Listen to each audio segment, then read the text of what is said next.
الحمد لله رب العالمين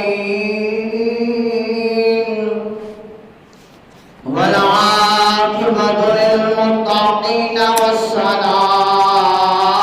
والسلام على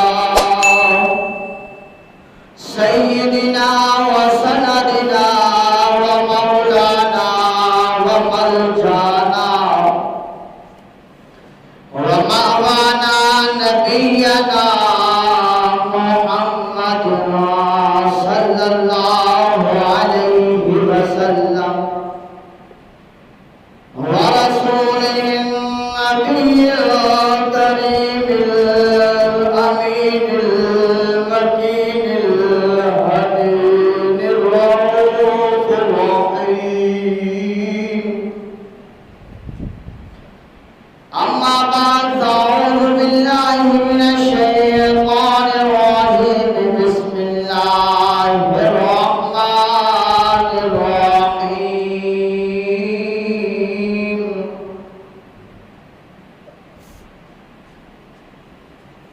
والذين هم على صلواتهم يحافظون أولئك هم الوارثون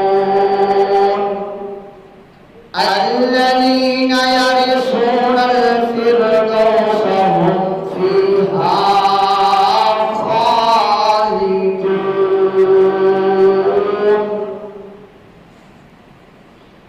صدق الله العظيم وصدق رسوله النبي الكريم الأمين. إن الله وملائكته يصلون على النبي يا أيها الذين آمنوا صلوا عليه وسلموا تسليما.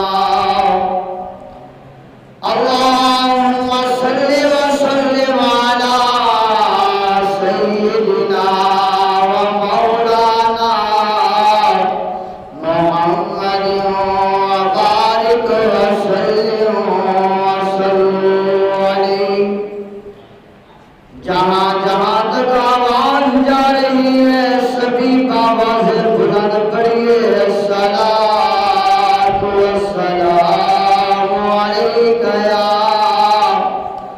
سیدی یا رسول اللہ.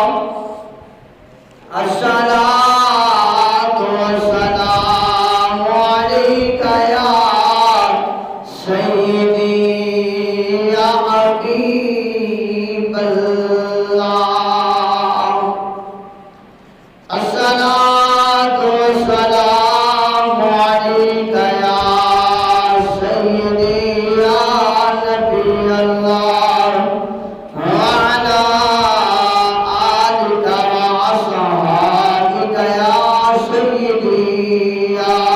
نور اللہ. رحمت